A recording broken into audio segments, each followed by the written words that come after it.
Gracias por venir a este último evento de la jornada de litio y energía para la ingeniería. Lo que tenemos hoy es una mesa, lo que llamamos una mesa de debate sobre transición energética, obviamente centrado en lo que tiene que ver con el litio, que ya todos sabemos por la charla de Don Gigante de ayer, que es fundamental para hacer las baterías de litio, que son fundamentales para poder aprovechar la energía que generan las fuentes alternativas. Llamamos fuentes alternativas de energía. En este caso ahora voy a presentar a las tres personas que están adelante, que son quienes van a ser los panelistas, pero me pareció importante resaltar que este es un evento que se da en una universidad pública, donde que tiene que seguir siendo ese lugar seguro donde uno puede pensar, discutir, debatir, con información buena, con ideas claras, con argumentos sólidos y respetando la visión del resto. Y ese es un poco el espíritu de todas las jornadas, y en este caso en particular, también de la mesa de debate. Les comentaba a los invitados que voy a sacar de la incógnita, quiénes son, que un poco lo que pasaba, un poco lo que me motivó a mí, que me toca presentar, fue que en las clases de química inorgánica yo trataba de pedir opiniones sobre qué onda el litio, capaz que así hacía la pregunta, y no había mucha opinión, no había por ahí mucha información, y de a poco los estudiantes se iban animando, y entonces así fue un poco como surgió la idea de que se hicieran estas jornadas para generar opiniones, porque como ya dije en otras de las charlas, ustedes que están acá, las personas que están también conectadas de manera virtual, son futuros ingenieros o ingenieras. Les va a tocar seguramente a muchos de ustedes participar en la toma de decisiones adentro de empresas, en entes regulatorios o como militantes, y está bueno poder hacerlo comprendiendo el problema de manera compleja y completa. Entonces, esta sesión, que es un poco particular, se va a dividir en tres partes, que van a ser dos preguntas. La primera va a estar vinculada al rol, participación y responsabilidad de la Argentina dentro de la transición, de la transición energética, obviamente de vuelta centrado, pero no exclusivamente alrededor del litio. Y después, cuestiones vinculadas al desarrollo local y al aporte local, industrial, científico y técnico de soluciones para todo el espectro de problemáticas asociadas al litio, desde la extracción, el impacto social, el impacto ambiental y demás. La idea es que la cosa sea un poco orgánica y no tan estructurada. Y hacia el final, preguntas de la audiencia, vamos a levantar la mano, hacemos 2 o 3 preguntas, capaz incorporamos alguna desde la gente que está virtualmente conectada, y dejamos de vuelta que los expositores respondan. Entonces, sin más prolegómenos, voy a pasar a presentar a las personas que están sentadas al frente. Voy a arrancar por Jessica Gentile. Ella es referente nacional activista socioambiental, fundadora de la red Ecosocialista, colabora en artículos ambientales para el medio Periodismo de Izquierda y participa en la organización independiente plurinacional Basta de Falsas Soluciones en contra de la minería. Además, apoya las asambleas de Malvinas Argentinas en Córdoba, Malvinas Lucha por la Vida, y las asambleas costeras en lucha contra las offshore. Ha participado en audiencias públicas y ha disertado en cursos de formación socioambiental en el Observatorio Petrolero Sur. Gracias.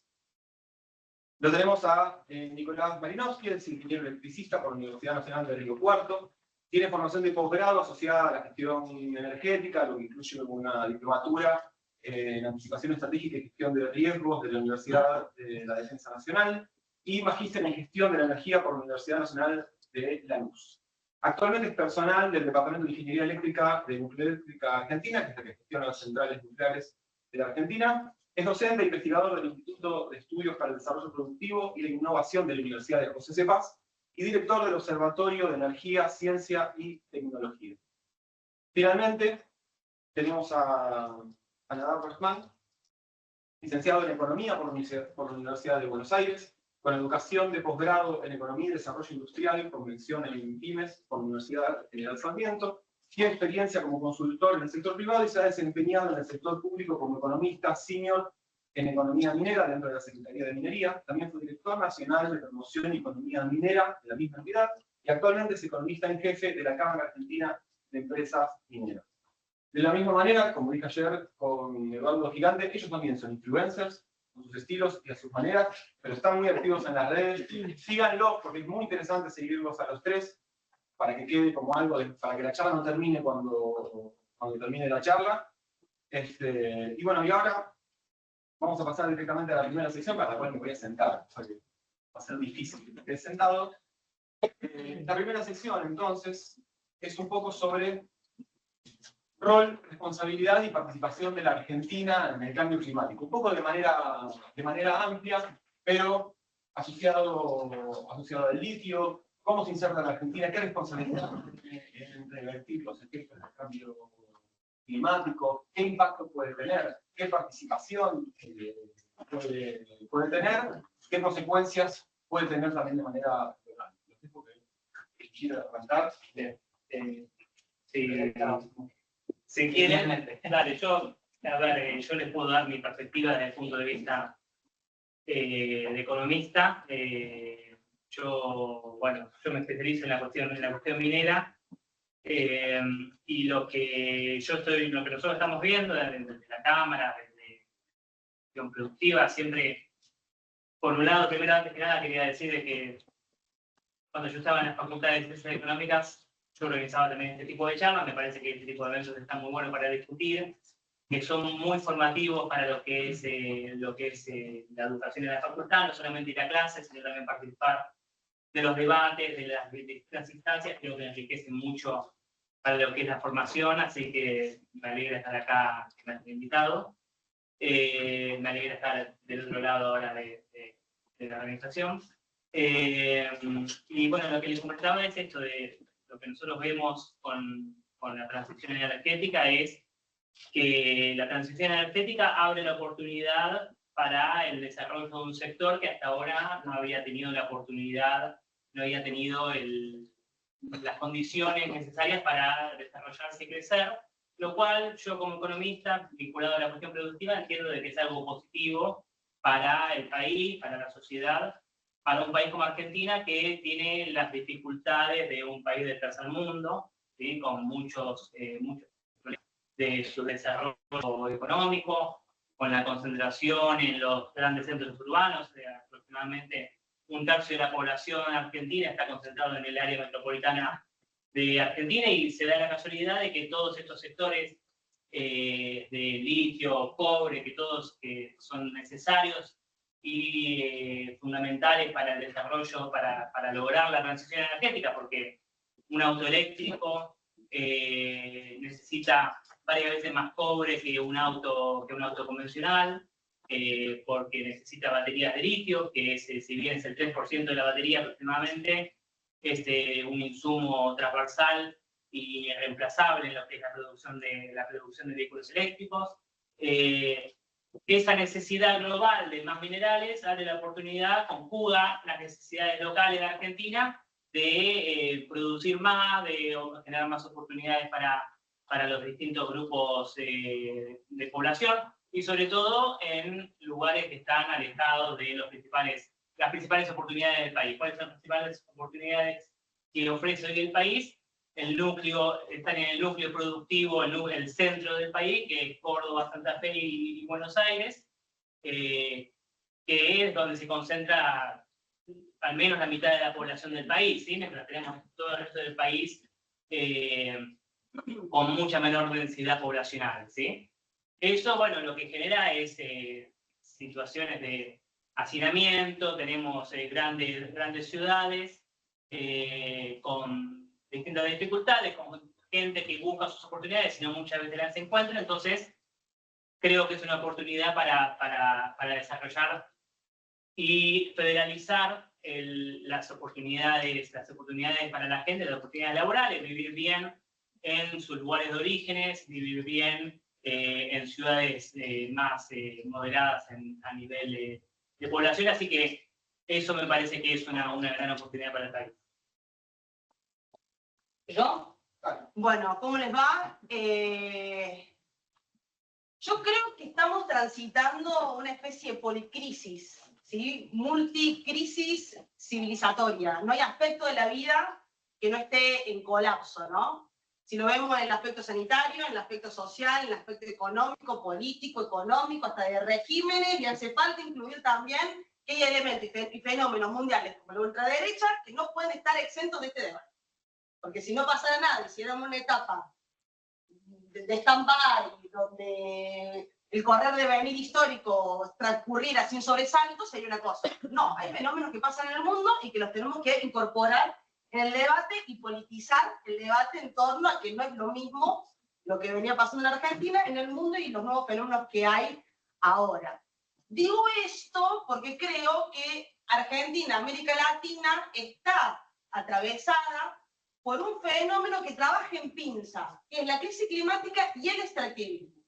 Yo en ese sentido no quiero caer en el reduccionismo de hablar de gases de efecto invernadero y no hablar de este fenómeno que actúan de manera dialéctica y simultánea. ¿Por qué? Porque si nosotros simplemente decimos que el problema de la crisis climática es que hay que reducir de manera sistemática y rápida los gases de efecto invernadero, que es real, hay que hacer eso, pero solamente ponemos el problema de los gases de efecto invernadero y no en la desertificación de la tierra y de los suelos en el mundo y en la Argentina, si no ponemos el foco en lo que está pasando en el despojo de las comunidades indígenas en la Argentina, si no ponemos el foco en los problemas y las enfermedades nuevas que están surgiendo en Argentina y en el mundo. Digo, el COVID, el que hemos vivido en la pandemia, está en enfermedades endémicas. El mosquito hoy desequilibra una sociedad ultra frágil. ¿Se entiende? Entonces, lo primero es porque si nosotros ponemos simplemente el eje en gases de efecto invernadero y simplemente hay que reducir eso y se solucionan los problemas socioambientales, económicos, sociales y políticos del mundo, bueno, Elon Musk está de este lado y el litio está de este lado.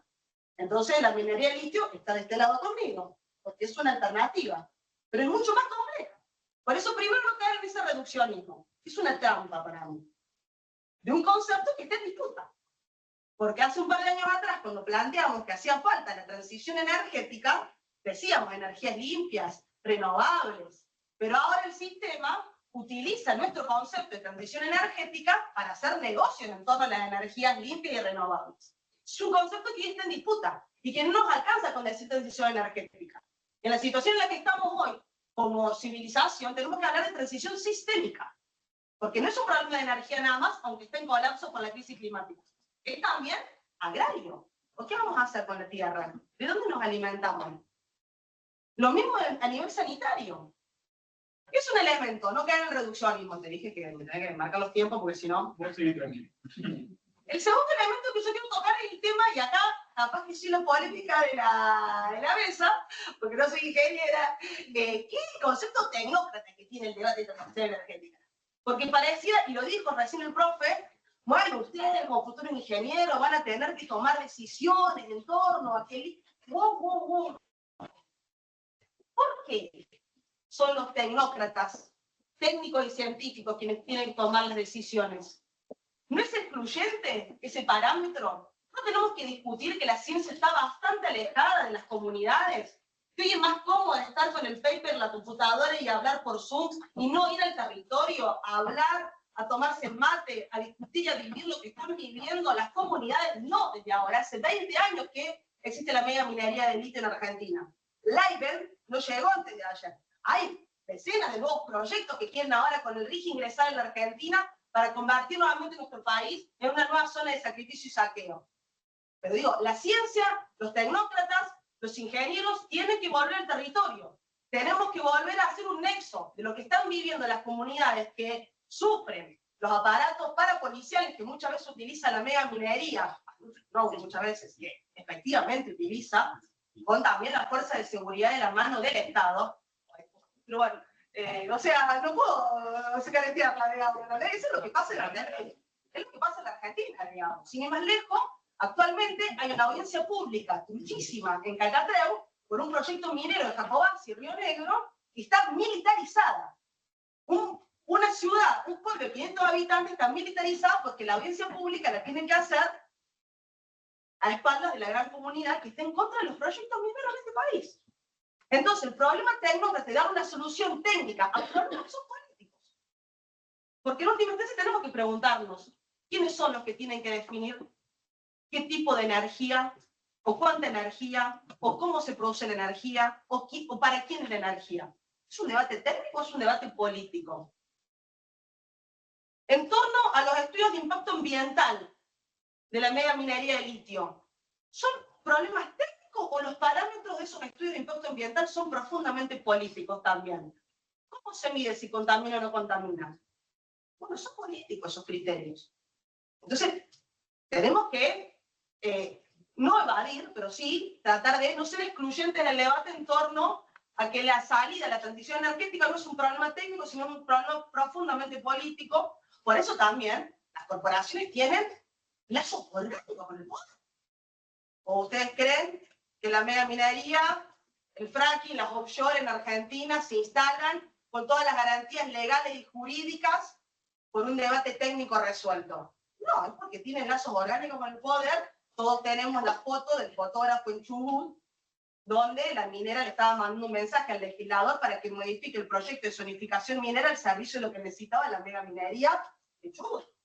Y así tenemos múltiples ejemplos de lo que pasa. Entonces, está bien, no estoy en contra de la técnica, ni la tecnología, ni la ciencia, ni mucho menos, es crucial, pero tenemos que discutir para qué y para quién.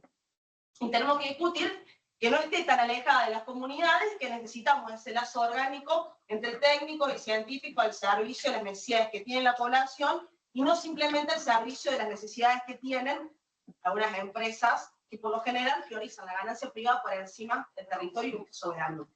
Me hace el pie justo para preguntarle a... Porque sí. Sí, gracias. Igual todo bien.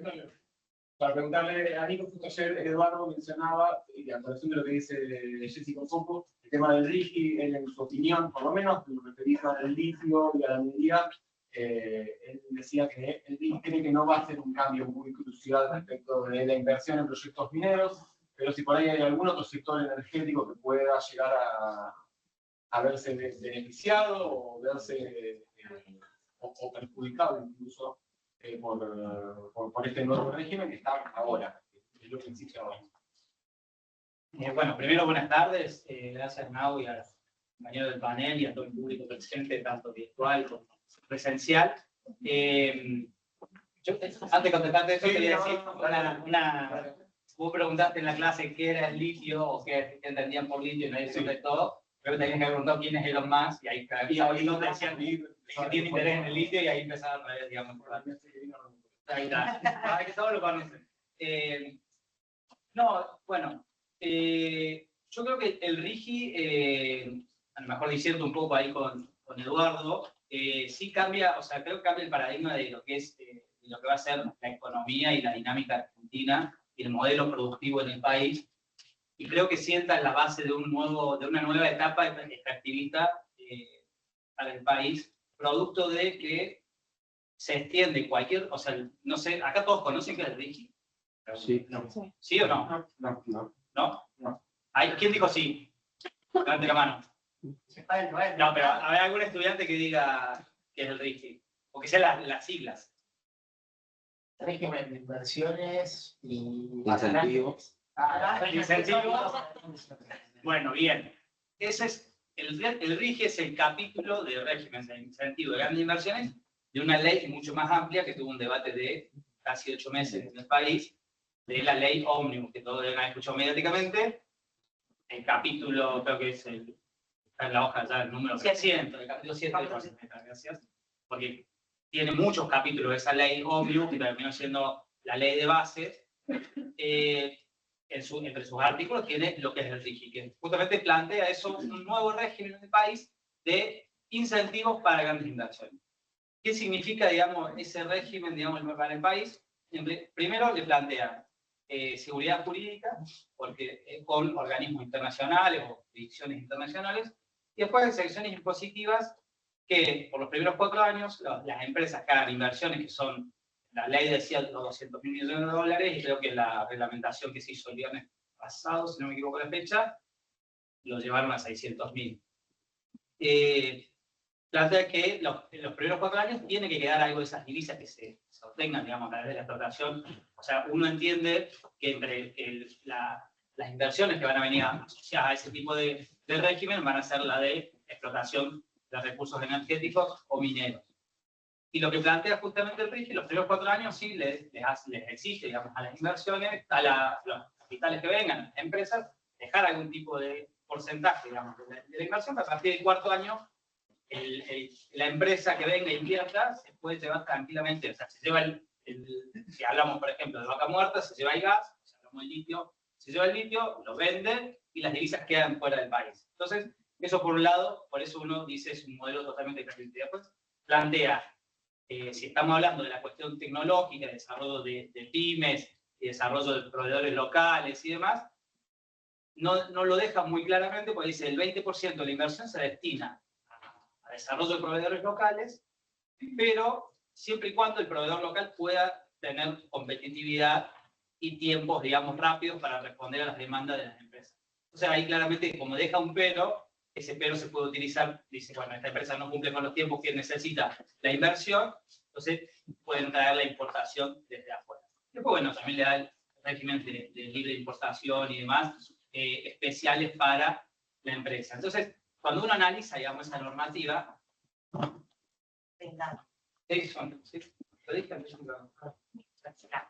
Son por 30 años, por eso dije que cambia el paradigma de la empresa del país por 30 años, porque o sea, el contrato que se firme bajo este régimen de incentivos dura 30 años. O sea, si nosotros, por ejemplo, la ley de base, que el tema de GNL, un tema que estuvo también en los medios de comunicación, que se iba a instalar en la provincia de Buenos Aires, con un contrato firmado con Petronas, trabajo que se viene realizando particularmente desde el 1 de septiembre de 2022, justo el mismo día que sufre el atentado de la vicepresidenta. El GNL, la ley de GNL, cuestionada en su momento, criticada, incluso tuvimos algunas críticas al respecto, le planteaba a Petronas dejar el 50% de las divisas. Y ahora el RIGI le dice llevarte todo. O sea, ganó el 50% sin hacer nada. Petronas solamente por esperar un cambio de gobierno electoral, ¿no? Seguramente algún lobby habrá hecho.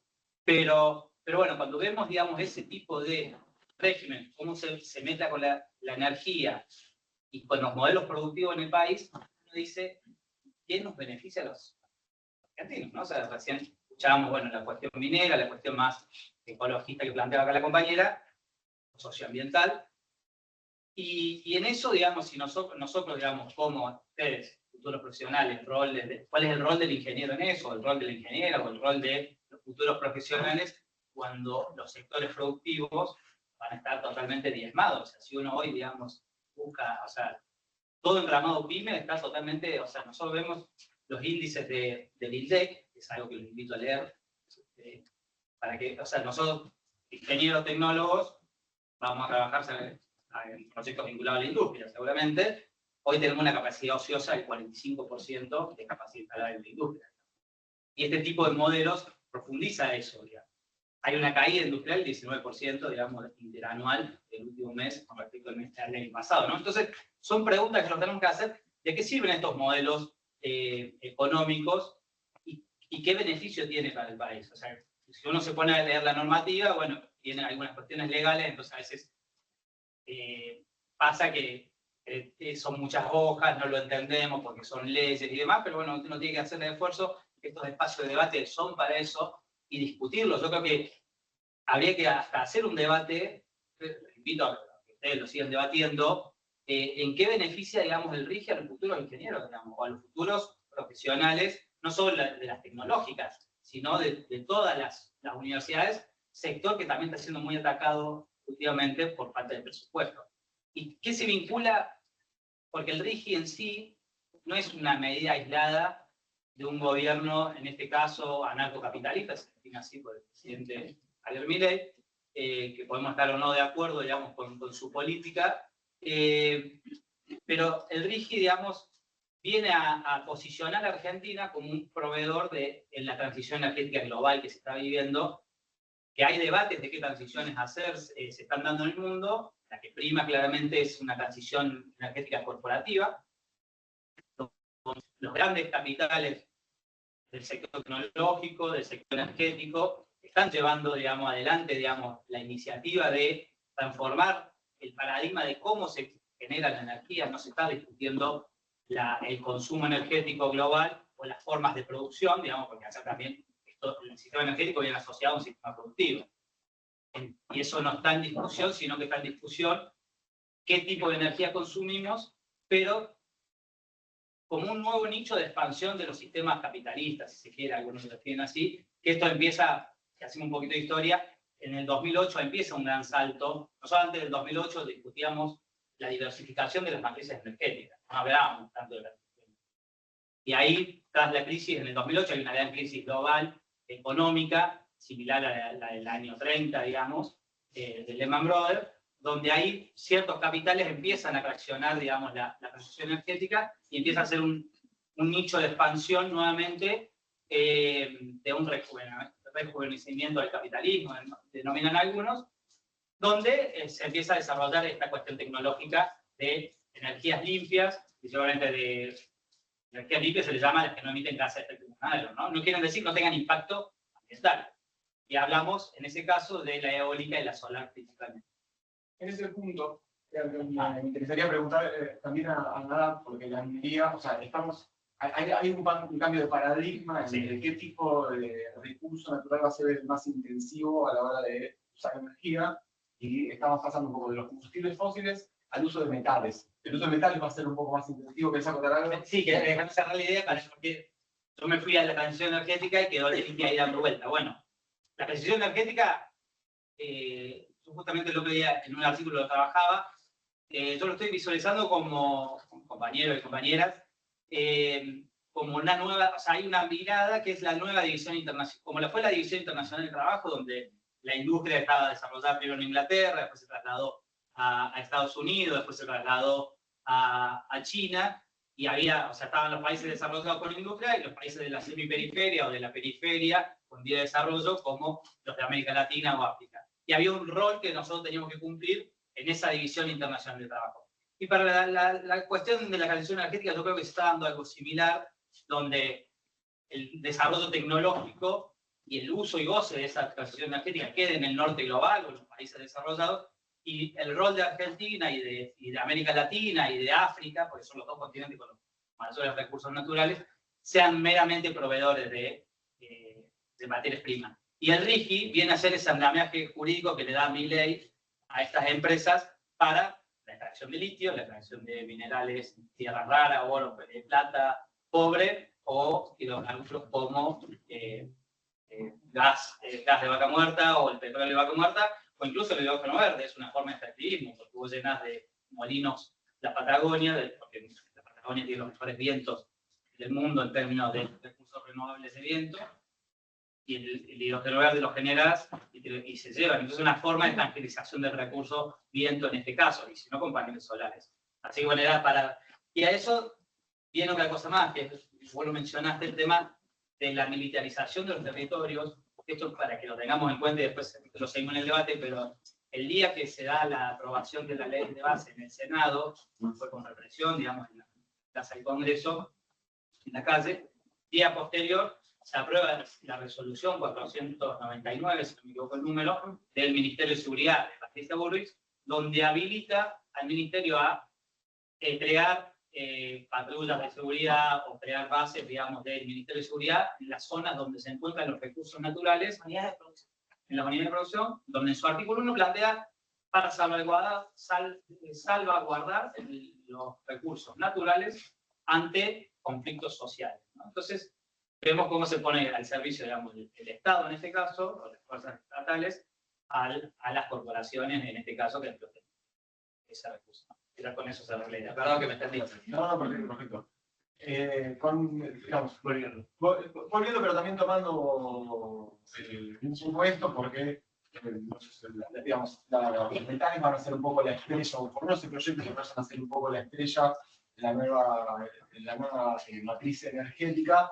Eso va a traer asociados muchas de las cuestiones seguramente que mencionan acá Nicolás y Jessica, pero también quería saber desde la Cámara Argentina de Mineras cómo se ven, cómo se preparan las mineras qué se ve del RIGI. Y ya de paso, para meternos en un tema que sigue, y lo vamos a hacer de manera orgánica, cómo se plantan para actuar de manera local en lo que tiene que ver con el impacto social y el impacto ambiental que tienen esas actividades en todas partes, pero particularmente en Argentina. Bueno, me gustaría hacer algunos comentarios respecto a los temas que conversaron recién, respecto a dos conceptos en particular. Uno, por un lado, el que se denomina del extractivismo, esta definición para la actividad minera, que entiendo el punto, digamos, desde el punto de la definición, porque se extrae, ¿no?, el mineral de los suelos y se produce, se saca debajo de la tierra y se produce, entonces se extrae. Pero planteado así, a mí me parece como que es un poco simplista en la definición, ¿sí? Porque pareciera como que es como si fuese únicamente una actividad muy simple, muy ligeramente el mineral está a disposición y nosotros vamos con una palita o un pico y una pala y lo sacamos, lo metemos en un carrito, lo llevamos al puerto y fin del asunto, ¿sí? Uno, por ejemplo, cuando va a los salares de litio, tiene un espacio de agua donde tiene que hacer todo un procesamiento químico, ¿sí? Digamos, un proceso de concentración. Si ustedes van a una planta, es una gran planta química, probablemente ustedes conozcan mucho mejor que yo, que soy economista, todos los procesos químicos que eso implica. Y lo mismo sucede, digamos, con la minería metalífera, ¿no? Es que la minería metalífera está como, se ven los dibujitos, la veta de metal, uno va a la cueva, ve la veta de metal, y mete con un palito y saca grandes cantidades de oro, de plata, de cobre, lo que sea, lo mete en un carrito y se lo lleva, ¿sí? Sino de que eso implica agarrar con una pala, ¿sí? Con un grande, y se extrae el mineral, ¿sí? Y se da todo un procesamiento químico, o un procesamiento, una concentración, que lleva todo un proceso mucho más complejo que la definición de extractivismo, como estuvo planteado recién, ¿sí? El otro tema que quería comentar es el tema también del RIGI. No conozco en particular el caso, digamos, de la cuestión energética, cómo impacta. Sé que fue problemático en el debate económico del sectorial, cuando se planteaba de que fuera transversal a todos los sectores económicos, porque implicaba una competencia desleal para muchas empresas que ya estaban produciendo en el país. Por ejemplo, en el sector agrícola había empresas ya instaladas, y de repente iba a venir otra empresa con mejores beneficios, mejores condiciones que las ya existentes, iba a hacer una competencia desleal que iba a desplazar a todo el entramado ya existente. Eso no sucede en la minería, porque en la minería hoy en día lo que tenemos son unidades independientes, y no compiten las unidades productivas entre sí, ¿sí? Nosotros tenemos minas de litio y no compiten, no es que va a venir otra mina de litio con mejores condiciones que las que ya existen y le va a sacar el mercado a las plantas de litio ya existentes, ¿sí? Sino que todas tienen mercado, porque el litio se demanda a nivel global, es un mercado que crece todo el tiempo y no hay suficiente litio en el mundo para abastecer toda la demanda de vehículos eléctricos, y Argentina tiene la oportunidad de ser uno de los proveedores de ese mercado. Entonces no hay una competencia desleal, no es que viene una planta y va a desplazar a la otra. Entonces, en la minería no sucede esta situación problemática, sino de que todos los proyectos mineros nuevos que aparezcan a partir de este régimen van a sumar, va a ser nueva producción, que si no de otra forma estaría en otro lugar del mundo, ¿sí? O no, en todo caso no existiría en Argentina, ¿sí? Después, otro concepto que me gustaría aclarar es planteado así el régimen a las grandes inversiones, pareciera como que no deja nada, ¿sí? Hicieron énfasis en la cuestión de la libre disponibilidad de divisas, pero la libre disponibilidad de divisas, de todas formas, sí implica un montón de compromiso de pago de impuestos, contratación, no el régimen, digamos, pero sí la planta, digamos, para funcionar necesita contratar gente, necesita insumos, necesita un montón de cosas que les requieren dinero. Entonces, por más de que vos tengas la libre disponibilidad de divisas del 100% de la divisa, de todas formas tenés que pagar impuestos a las ganancias, tenés que pagar ingresos brutos, IVA, tenés que pagar los mismos impuestos que paga cualquier empresa. Con los beneficios de la ley, es verdad que son menores que para lo que es el régimen general, ¿sí? Es una excepción dentro del régimen general impositivo. Sí, en el régimen general impositivo se paga 35% de ganancias de las sociedades y 7% a los dividendos. Bajo el régimen es 25% y 5%, ¿sí? Lo mismo hay, no paga derechos de exportación, ¿sí? Y hay una serie más de beneficios, pero implica una rebaja, no es que no va a pagar nada. De todas formas, va a estar pagando un monto que en lo que es la comparación con otros países es similar, por ejemplo, a lo que se paga en Chile o en Perú, ¿sí? Entonces, por más de que tenga libre disponibilidad de divisas, va a tener que necesitar ese dinero que genere para pagar mano de obra, para pagar insumos y para pagar impuestos, ¿sí? Entonces, no es que no queda nada en el país, sino que ese dinero se va a usar para pagar todo ese tipo, todas esas cosas. Entonces, cuando decimos que no queda nada en el país, en realidad, digamos, queda un montón de cosas en el país. Y para los proveedores, el último tema que también quería comentar es cuando hablamos también del tema de proveedores. El tema de proveedores es más complejo que poner por ley el beneficio del 20%, me parece. Si nosotros queremos proveer a una empresa minera, tenemos ciertas ventajas por estar cerca de las plantas, ¿sí? Probablemente tengamos más ventaja en ese sentido que empresa norteamericana o empresas europeas o empresa china porque estamos al lado del proyecto. Ahora, tenemos muchos problemas que son problemas de competitividad de nuestros proveedores, bueno, ¿cuáles son las dificultades que nosotros tenemos? Que empresas que están a cientos y miles de kilómetros de los proyectos mineros, las empresas prefieren comprarle a empresas que están tan lejos nuestro, ¿no? Con todos los costos logísticos y de fletes que eso implica.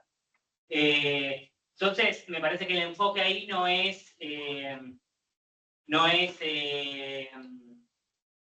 poner un cupo de, bueno, tiene que ser obligatorio, debería ser 80-70%, sino de discutir de cuáles son los problemas de competitividad y ver cómo podemos mejorar esa competitividad de nuestros proveedores locales. Y en todo caso, la presencia de todos estos nuevos proyectos y esta oportunidad de producir un montón de cosas es una oportunidad enorme para desarrollar esos proveedores. Chile, por ejemplo, exporta $400 millones en sus empresas de bienes y servicios mineros, ¿sí? Al año, ¿sí? Que es comparado con lo que es cualquier sector productivo de Argentina, es un número interesante, ¿no? Como sector exportador. La posibilidad de exportar y producir más en su sector de proveedores está dado porque es uno de los principales países mineros del mundo. Después tenemos la discusión de cómo aprovechamos eso de la mejor manera posible. Pero sin minería nunca vamos a llegar a ser grandes proveedores de minería, es el huevo y la gallina, ¿sí? Nunca vamos a tener proveedores mineros competitivos y con estándares de calidad, estándares internacionales, si nunca tenemos minería, ¿sí? Entonces, tenemos por un lado, lo que yo entiendo es que el régimen de inversiones implica la oportunidad de desarrollar y crear algo que de todas formas no existiría, ¿sí? Va a dejar un montón de impuestos, va a crear un montón de mano de obra, va a crear oportunidades para los proveedores, y nos da la oportunidad de fortalecer nuestro sector productivo y mejorar la competitividad de un sector de proveedores. Es una incógnita cómo vamos a afrontar este desafío, pero es una oportunidad también.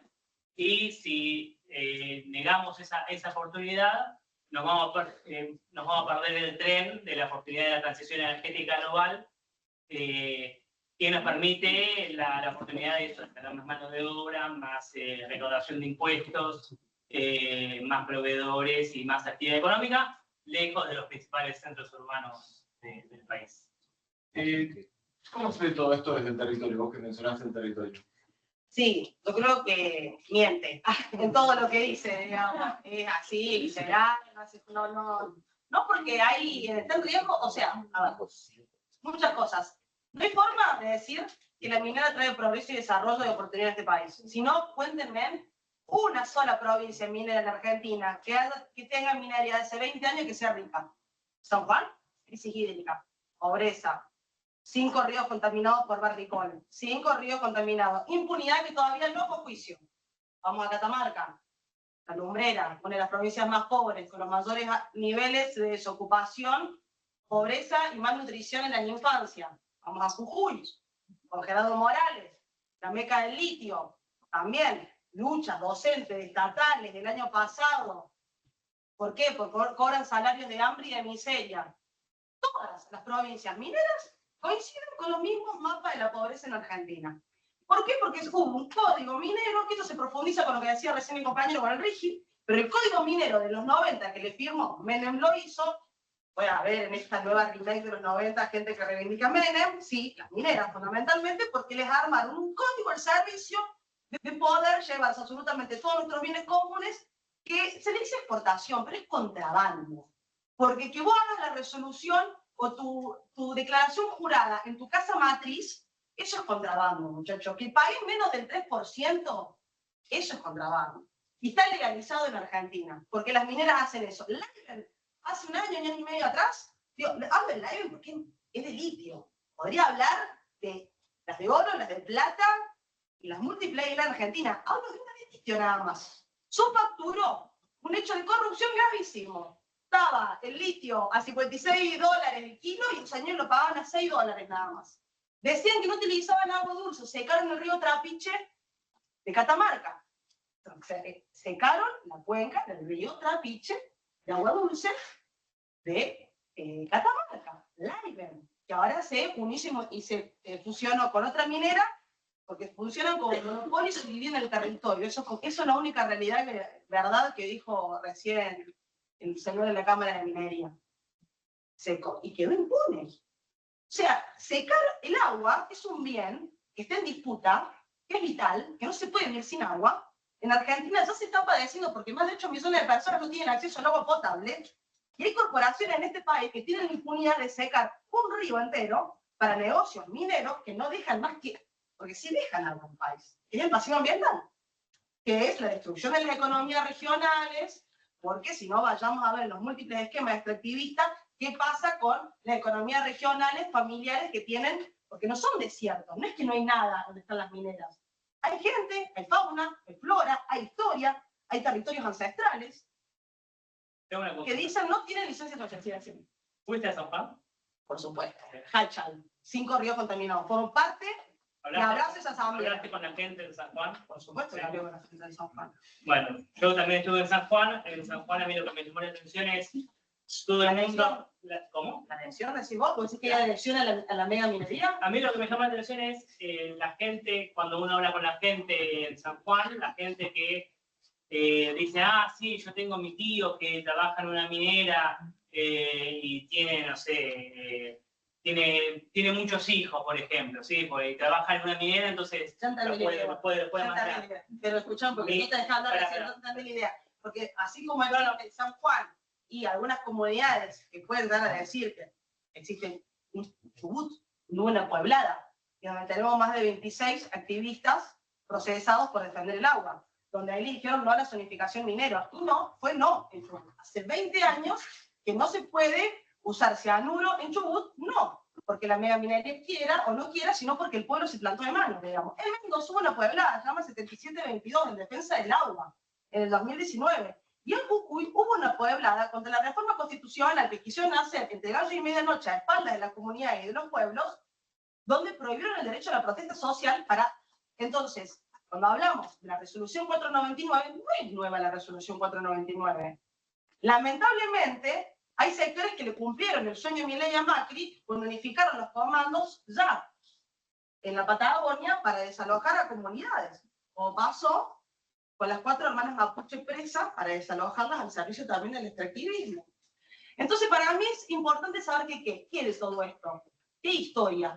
Hay historia. No es que la mega minería es un tema nuevo.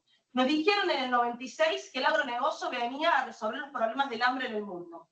Bueno, el agronegocio con la semilla transgénica y los agrotóxicos generan nada más y nada menos que todas las enfermedades, todos los venenos, el fuego intencional que hemos visto, el desplazamiento y el monocultivo. No resuelven ningún hambre. Hoy en Argentina tenemos mayores niveles de pobreza y de hambre con este modelo de reprimarización económica, porque no será con la pala, como dice el señor de la Cámara de Minería, pero acá este país no está industrializado, porque reventaron los trenes, los astilleros y la industrialización de este país, que es la única manera de generar trabajo genuino, verdadera fuente de trabajo, para amontonarlos a todos en las ciudades y despoblar por completo el campo. Porque no fue que tomamos la definición de manera consciente, las comunidades me voy a ir a amontonar en las villas miserias del conurbano bonaerense o de las principales ciudades. Fueron desplazadas por este modelo de reprimarización económica, que prioriza el agronegocio, después fue la meca de la mega minería durante el 2000-2001,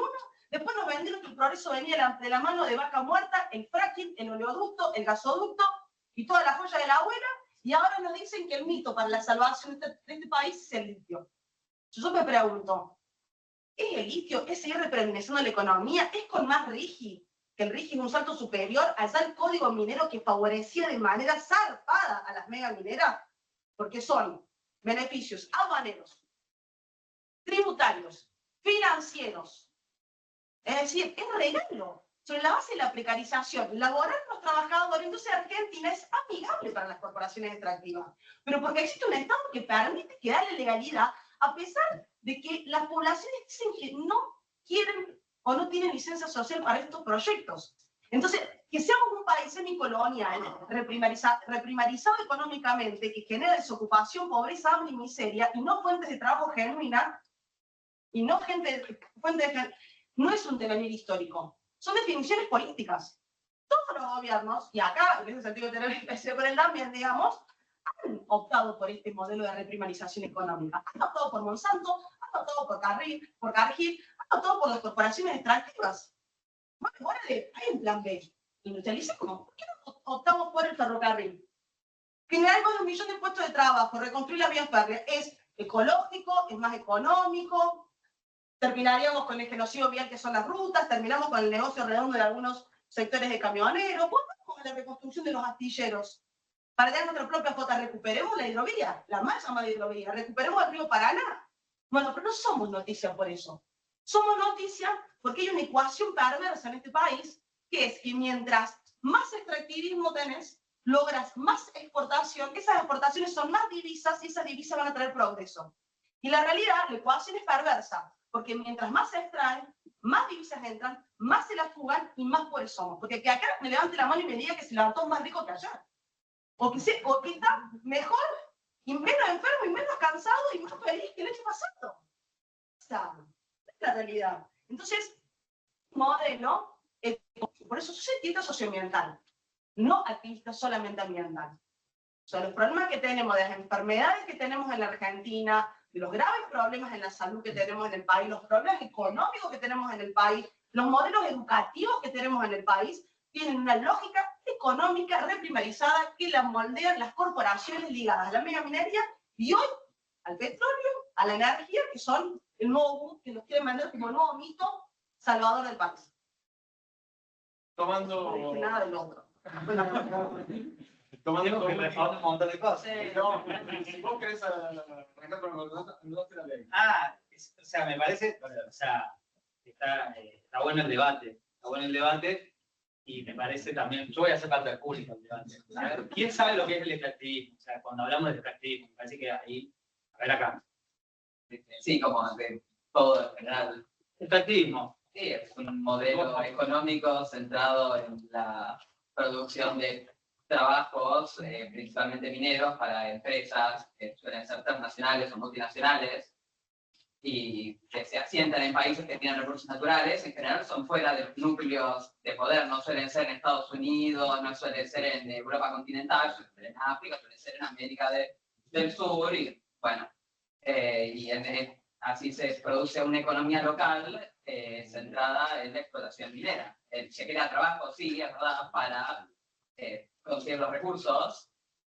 Se crea, por ejemplo, ferrocarriles, sí, se crea una infraestructura, pero el propósito es jugar esos recursos después a los lugares donde se van a utilizar mejor, así, por así decirlo, para las ciudades.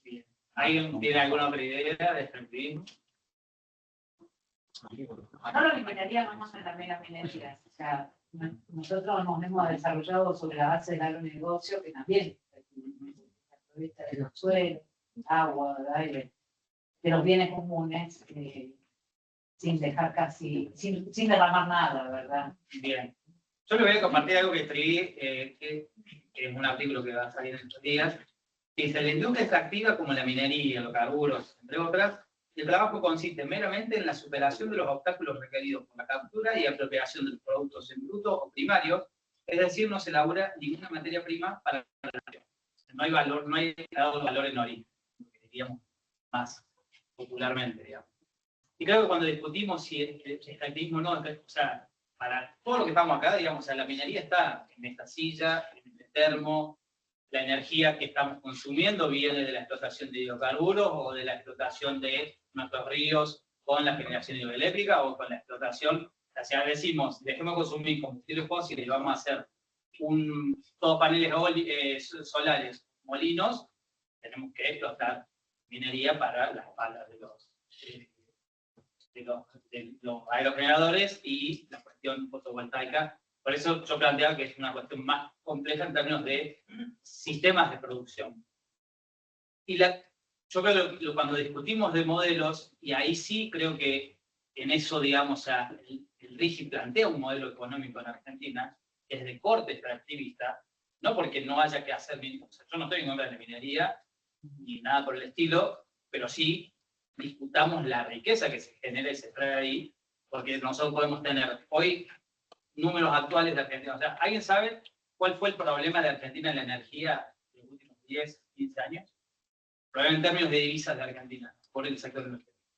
Importaba gas de Bolivia y de distintos lugares y eran un montón, miles de millones de dólares al año que se estaban para comprar. Bien. O sea, teníamos un déficit en nuestra balanza comercial producto de la energía. Eso fue consecuencia de un modelo totalmente salvaje con la explotación de nuestros recursos hidrocarburíferos de los 90, donde nosotros en los 90, en los fines de los 80, se descubrió un yacimiento que se llamaba Loma de la Lata, se le enchufaron 20.000 caños, se exportaba mucho a Chile, llegó un momento que en Argentina se quedó sin gas y sin petróleo y empezamos a importar.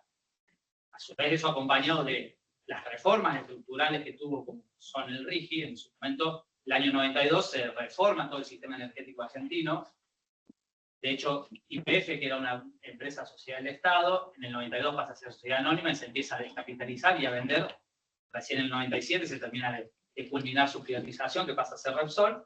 Y con ese mal manejo, digamos, no mal manejo en sí, con un manejo de otros intereses, más corporativos, más de, o sea, yo diría que son intereses de maximización de ganancias, eso también lo plantea la ley de bases. Por eso yo digo, la ley de bases no solo hay que leer el RIGI, igual es el capítulo de energía, no recuerdo, el 10 me parece que es, no recuerdo el número, pero hay un artículo, te modifica dos leyes en el sector energético, que es la de hidrocarburos y la de gas.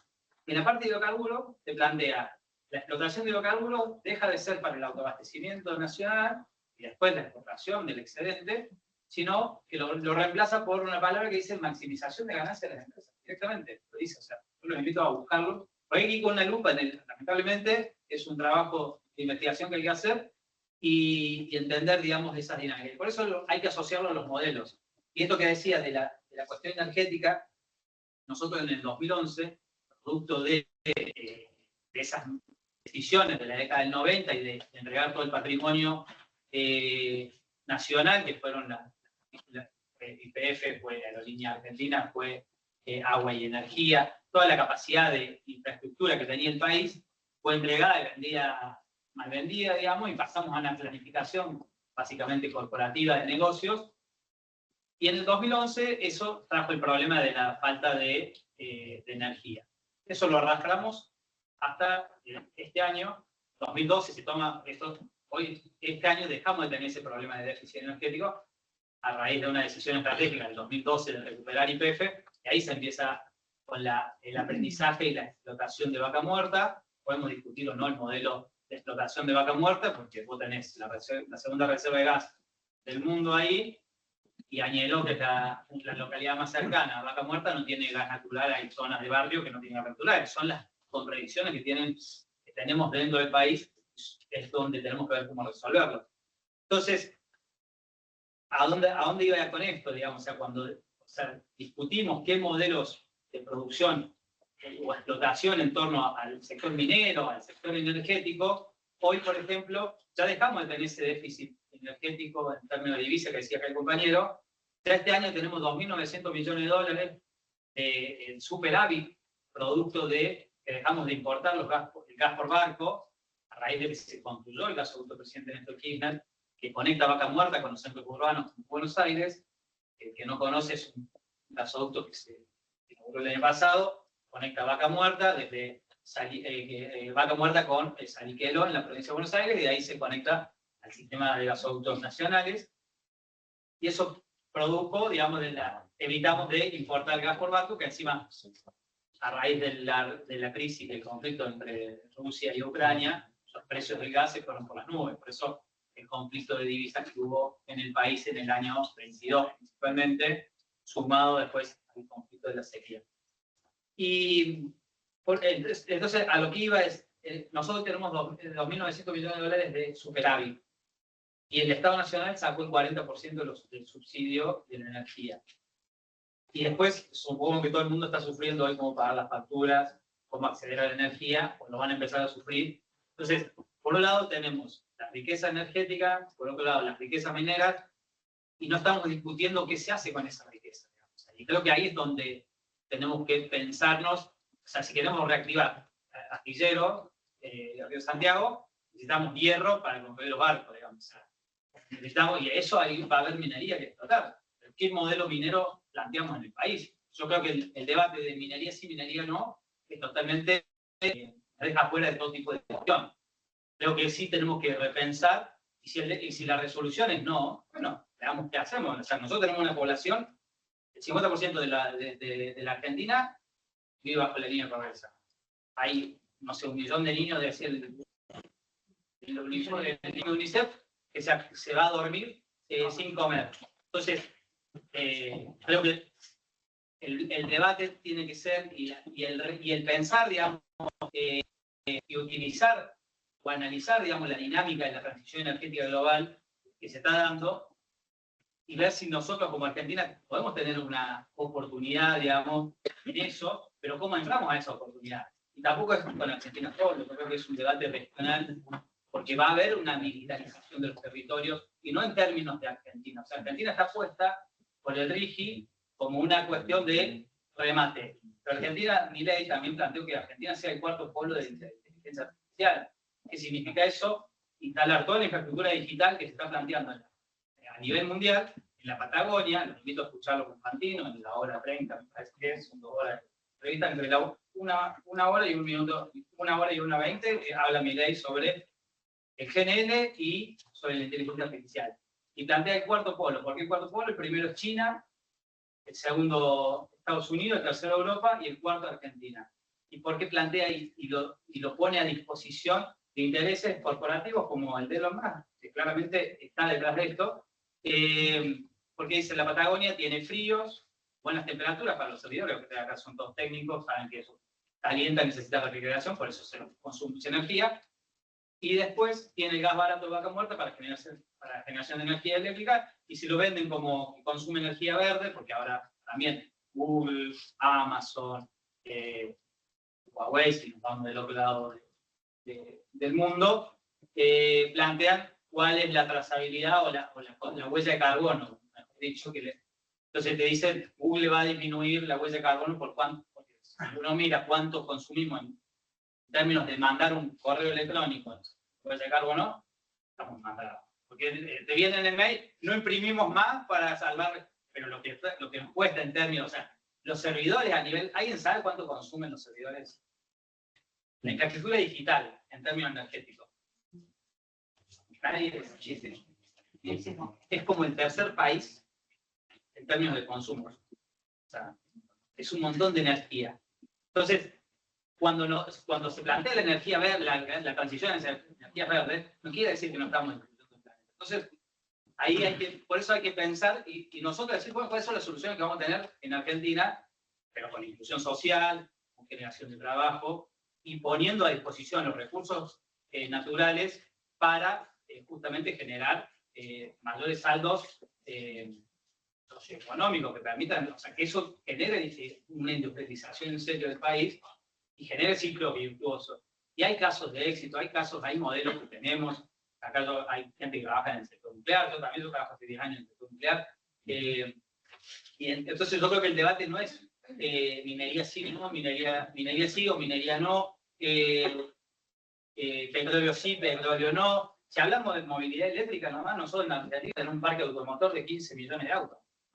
Y si mañana decimos no se utilizan más autos para combustión interna, tenemos que fabricar 15 millones de autos, estamos discutiendo que se muevan o no, no estamos diciendo, no, andamos todos en bicicleta, vamos a la movilidad eléctrica, 15 millones de autos, bueno, o sea, ¿cuánta minería hay que tocar ahí? No solo en términos de litio, en términos de hierro, en términos de cobre, o sea, los neumáticos, o sea, todo lo que implica, digamos, ahí hay naturaleza. Lo que pasa es que nosotros, el planteo es, bueno, ¿cuál es el modelo y el ciclo virtuoso que vamos a tener nosotros y recomponer este vínculo con la naturaleza, que claramente está roto, digamos? Pero bueno, son las preguntas que tenemos que hacernos y son los espacios donde hay que debatirlo. Y más, estamos dentro de un ámbito académico. Justo que dice que es un ámbito en el que hay que debatirlo, abro la posibilidad de que hagan preguntas a las personas que están en el panel. Si tienen, damos 3 o 4 preguntas y hacemos la misma dinámica con las preguntas que se fueron haciendo. ¿Preguntas? Primero, gracias a todos por tener enriquecedor este tipo de charlas o debates. Quisiera preguntarle a usted, aplaudo su labor, me parece genial. ¿Qué cree usted? Jessica, Jessica, es por respeto de mi país. ¿Qué cree usted? ¿Qué cree usted que debería ser como la mesa donde se siente quién habla con quién con respecto a, independientemente del partido que esté, porque obviamente la explotación va a seguir existiendo, el país también depende mucho de los recursos que se explotan, y si bien es una realidad de que si, dependiendo del partido o del gobierno que esté, eso va a estar bien o mal, de donde vengo, obviamente todo está mal, y hay muchas riquezas. Entonces, ¿qué cree usted que debería ser la discusión o qué implementaría usted para que esto, ya que es personal. claro, para, o sea, generar de que sea como algo de ambas partes o que genere, favorezca a tanto a la población de donde se va a explotar la cosa, generar los recursos y hacer lo que sea, y el país en general, porque son los mismos. ¿Hay más que una pregunta? Tenemos acá dos y vamos a agarrar una de acá del chat de paso. Tenemos allá al fondo, adelante. Yo quería saber cómo es la distribución de empresas que forman parte de la Cámara. Bien. La distribución. Cantidad, tamaño, origen. Quiero saber si son 5 empresas de la naturaleza del barrio o si hay, no sé, más que 100 pymes, una megaminera y 3 grandes pero nacionales. Hacemos yo me voy a acordar las preguntas que digo. Lo mío es lateral y en realidad es para abrir en realidad un punto de partida para otro tema. Tengo entendido que existió el año pasado en los Pirineos en búsqueda de petróleo, encontraron bolsas de hidrógeno verde generadas naturalmente por el contacto del magma de la Tierra con napas de agua salina. Lo cual sería una muy buena noticia para el calentamiento global, porque no nos exigiría a la humanidad la necesidad de generar hidrógeno verde a través del proceso de electrólisis, lo cual implica una inversión de energía para generar energía. ¿Alguno de los acá presentes sabe si hay, por ejemplo, YPF o alguna otra empresa está buscando, como se buscó en Uruguay, las mismas características de cerros, como por ejemplo los Pirineos, que se encontró en Uruguay en ciertos cerros, no sé exactamente cuál, que podría ser en Argentina todas las sierras de Córdoba, las sierras de San Luis? Es solo una pregunta y en realidad es para un punto de partida lateral para abrir otro tema en el cual estoy muy interesado. Tu pregunta es amplia en este caso. Sí, obvio. En el chat, Rosario. Sí, tenemos unas preguntitas acá. ¿Cuáles son las medidas ambientales preventivas que se toman en el momento de realizar extracciones y generar el desbalance natural? Bien, entonces voy a resumir las preguntas, a ver si te vas a acordar. La primera pregunta es: ¿quién se ¿Hay más preguntas? Sí, hacemos una rondita, tenemos más preguntas, sí, no nos vamos a olvidar de la gente del chat. Para que se quede. Claro, mi memoria. A ver si resumo, la primera pregunta estaba dirigida a Jessica sobre quién se tiene que sentar a la mesa para resolver la cuestión. Claro, Para charlar sobre este tema. No nosotros. Bueno, perfecto, ahí estamos. Para conseguir el win-win-win en todas las que haya. La segunda pregunta la había hecho Emanuel sobre cómo se compone el ecosistema de la Cámara Argentina de Minería. Está justo acá. La tercera pregunta es un poco genérica sobre una fuente alternativa de energía que parece ser la solución alternativa al litio. Se lo pregunto si ustedes, y si hay posibilidades en Argentina de eso. Corregime si te hago por tu pregunta. El hidrógeno verde. El hidrógeno verde, en este caso, es hidrógeno generado subterráneamente y no a partir de un proceso que es verde. Y la última pregunta, que era la del chat. ¿Cuáles son las medidas ambientales preventivas que se toman en el momento de realizar extracciones y generar el desbalance natural? Para mí el debate no es solamente quién se sienta en la mesa. El debate tiene que ser si en los últimos 50 años la pobreza ha aumentado prácticamente el 40-50%, y estamos hablando que en los últimos 50 años, en 44 años fueron de democracia, es evidentemente que la democracia tiene muchas deudas con el pueblo argentino. Entonces el debate es qué tipo de democracia tenemos. Mira, yo como activista de la Asamblea, María Lucha por la Vida, que me tocó tener que enfrentar a Monsanto en mi localidad, nosotros era muy sencillo lo que pedíamos. Consulta popular vinculante. Que sea la comunidad la que decida si está de acuerdo o no está de acuerdo que la planta procesora de semillas más grande de Latinoamérica se instale en una población de 16.000 habitantes. Está legalizado, está en la Constitución, es un mecanismo democrático. No lo quisieron nada. Tuvimos que acampar, bloquear la empresa durante 4 años y ganamos una lucha de testigo, un antecedente importante de la Argentina, como lo de Chubut. Pero antes de darnos un derecho democrático para que las comunidades podamos decidir, prefirieron levantarse e irse. Porque obviamente empodera a una comunidad que logra decidir, y así, bueno, evidentemente entonces empezaba a cuestionar más cosas, no simplemente una empresa. Empezaba a cuestionar por qué el intendente que gobierna durante tantos años acá no me dio un mecanismo tan sencillo y por qué tomaba estas definiciones a espaldas mías. O sea, vos empezás a hacer política en tu comunidad, independientemente de los partidos. Te digo como, es una cosa que parece que hacer política es una mala palabra. Bueno, si te gobernaron siempre los mismos y siempre nos cagaron, entonces sí, tiene una cosa de mala palabra. Ahora, hay una realidad, todos nuestros actos son políticos. El extractivismo es lo opuesto a la democracia. O sea, donde por lo general existen proyectos extractivos, hay un repliegue de la democracia. Lo que hay son mayores niveles de autoritarismo y de militarización. Cualquier ejemplo te puedo dar, ¿eh? O sea, ellos también te pueden dar ejemplos. O sea, no es una cuestión ideológica, es material. O sea, para vos lograr robarte el agua, los minerales, el gas, la energía y todo como un bien o una mercancía, necesitas hacerlo a espaldas de la población, confiscándole información. El acceso a la información pública nos confiscan en este país. Lo que pregunta el copero está bárbaro, ojalá. O sea, el acceso a la información pública, saber, bueno, cuánto tiempo se va a quedar, qué es lo que va a hacer, qué pasa con el pasivo ambiental. Eso está confiscado en este país, el acceso a la información pública. Imagínate la toma de decisiones. Entonces, bueno, lo que tenemos que tratar de pensar, porque yo estoy de acuerdo que el debate no es simplemente si minería sí o minería no. Ahora, discutamos un modelo, porque para discutir eso tenemos que discutir modelo de país. Entonces, lo que tenemos que discutir es quién decide. ¿Quién decide sobre qué se produce, cómo se produce y al servicio de quién se produce en Argentina? ¿Quién lo decide? Los que son dueños. Y la energía es una mercancía, no es un derecho.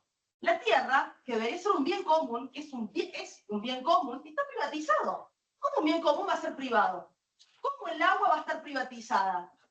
Entonces, vos tenés un problema de concepción, obvio, que forma parte de la colonización de 500 años, no me quiero ir muy atrás porque podemos seguir con otros talleres el fin de semana, etc. Porque es profundo el debate, no es psicológico, es de modelo de país. Bueno, si el que es dueño del agua, de la energía, de la tierra es el que decide, ya tenemos de por sí una definición, que el agua, la tierra, la energía va a estar al servicio de quien decida. Si no somos las comunidades y son las corporaciones, vamos a tener un modelo. Yo no creo en ese sentido en que sea posible el extractivismo regulado, porque ya se ha intentado. Y la lógica privada le gana al estatal. YPF tiene una lógica de sociedad anónima, no tiene, ojalá tuviese una orientación social nacional para el conjunto. Funciona como una empresa privada que cotiza en la bolsa de Wall Street de Nueva York. Porque es así. Entonces, bueno, ¿vamos a discutir transición energética? Discutamos si vamos a cambiar la combustión de un auto de gas o de gasolina a batería de litio, porque se discute eso en transición energética. Discutamos el uso del transporte público, discutamos la obsolescencia programada, discutamos cómo tenemos que cambiar la ciudad, no se discute eso. Porque la discusión de transición energética está al servicio de la concentración monopólica de ciertas empresas. Son 3 sectores, con esto cierro. China, Estados Unidos, la Unión Europea, hubo una pueblada en Serbia la semana pasada, una pueblada en Serbia. La minería en Serbia de litio está en función en Alemania, fue Alemania. Detrás de los estados hay corporaciones que nadie vota, pero que son las que deciden también, Toyota, Volkswagen. Y si después ven quiénes son los grupos financieros que han invertido, como decía compañeros, desde el 2010, 11 en adelante, es BlackRock, es Vanguard, es HBC, acreedores de la deuda externa argentina. ¿Se entiende? O sea, el entramado de transición energética, bueno, evidentemente lejos está de ser justa, solidaria, soberana y necesaria, porque quien está decidiendo eso son nada más y nada menos que los grupos concentrados de poder más importantes del planeta, corporaciones financieras, empresas mineras y automovilísticas, y los estados, bueno, en esta lucha hegemónica. Hay una cosa interesante que dijo ella, que la pregunta justamente de cuál es ¿cómo te imaginas vos que la cosa así funcionaría, digamos? Ahí vos mencionaste los trenes, mencionaste los astilleros, pero él decía somos 46 millones de habitantes, 50% de pobreza. Si no parece, digamos, parece una cuestión de voluntarismo. No, ¿sí? Digamos, lo que pasa es que esos debates ya lo he tenido. Si no parece que es una cuestión de ganas de nos ponemos de acuerdo y salimos adelante, hacemos la revolución, nos convertimos, no sé, ahora somos socialistas y decidimos que ahora es todo nuestro y lo ponemos en marcha. ¿sí? Entonces, ¿Cuál sería la propuesta? ¿Quiénes llevarían adelante eso, digamos, en el mundo? ¿Se implicaría, si no, vos crees que todo lo podemos hacer nosotros también? ¿Podemos desarrollar, tener un país con tecnología de frontera, con todas las capacidades cubiertas, con todos los recursos cubiertos, que podemos producir computadoras, que podemos producir autos eléctricos, que podemos, transporte público, podemos producir todo el sistema de vehículos por nuestra propia cuenta, podemos cubrir todas nuestras necesidades? Yo te digo una sola cosa. Si vos mirás todo esto y mirás este mundo, te puedo asegurar que no está hecho por empresarios, está hecho por los trabajadores. ¿Sí? Está hecho, cuando digo trabajadores, digo ingenieros, hablo de albañiles, hablo de profesionales. Les puedo asegurar que Elon Musk puso el capital, no levantó una sola pared de nada. Cuando hay sectores que se escandalizan, Caputo se está llevando el oro a Londres. ¿Y Barry Cole qué estuvo haciendo en los últimos 20 años, señores? Estoy en contra de Caputo si se ve el oro a Londres, de los lingotes, digamos, ¿no? Digo, pero hay un mito. Hay un mito de que la mega minería en el mundo está al servicio de los lentes, de la mesa. Es mentira eso. Hay actividades y técnicas bajo la lógica de este sistema que no son neutrales, son depredatorias y no están al servicio de la necesidad social. Si vos me decís que el oro que se extrae está al servicio de cubrir alguna necesidad social, bueno, veamos si estamos dispuestos a sacrificar 5 ríos para sacar lingotes de oro para tomarlo. No sé para qué estará al servicio los lingotes de oro de Barry Gold de San Juan, o lo que se traía en Catamarca con Mina la Lumbrera, o lo que quieren hacer con el proyecto Calcatreu de plata y oro. Discutamos si el gas que se extrae de vaca muerta a través del fracking, que es nada más y nada menos con muertes obreras, con sismos, con contaminación, y que no garantiza el autoabastecimiento en nuestro país, sino que pasamos un invierno donde no hubo gas en este país, cuando sos el máximo productor de gas. Bueno, discutamos entonces por qué Añelo no tiene gas, por qué Allen no es más la capital de la pera y la manzana, porque el fracking destruyó todo. Discutamos qué es el agua. Veamos si las mineras pueden funcionar sin el agua potable. La comunidad no podemos vivir sin agua. Eso es una pavada, pero no es una pavada. El agua vale más que las ganancias de un grupo de corporaciones que se sacan todo y que no garantizan ninguna necesidad social. Entonces, ¿vamos a una materia energética diversa? Vamos a una materia energética diversa. Vamos, pero vamos con la prohibición del fracking. El petróleo se queda donde está. Y se abre un debate sobre transición energética con las comunidades en todas las universidades y lugares públicos para dar más información a la población y que todos seamos conscientes hacia dónde tiene que ir la Argentina. Y que no sea una definición de un grupo, ya sea disfrazado de un color o de otro color, que se alternan en el poder y que terminan decidiendo a espaldas de las mayorías sociales. Abramos la información. Empoderemos a las comunidades para que el debate técnico, tecnológico, económico y social sea. ¿Por qué la transición energética la van a discutir solamente 2 o 3 corporaciones? Es un debate fundamental en nuestra vida y debería ser un debate del conjunto. ¿Quién tiene que decir al respecto de eso? Discutamos la esencia programada. Discutamos cómo tenemos que incentivar el uso del transporte individual para ir hacia un uso del transporte público o colectivo. Discutamos cómo planificamos la economía en este país, no al servicio de la ganancia, sino que planificamos la economía al servicio de solventar necesidades sociales. No puede ser que en el siglo XXI tengamos un país que fabrique proteínas y piden que se mueran de hambre. No puede ser que tengamos un país que produce gas y en el invierno se pasa frío. No puede ser que haya diputados que pidan que los que reciben tienen que estar libres, los diputados sigan en el Congreso. O sea, está para arriba en este país. O que los alimentos estén fuera de los comedores. Sí. Por esto quiero cerrar una cosita.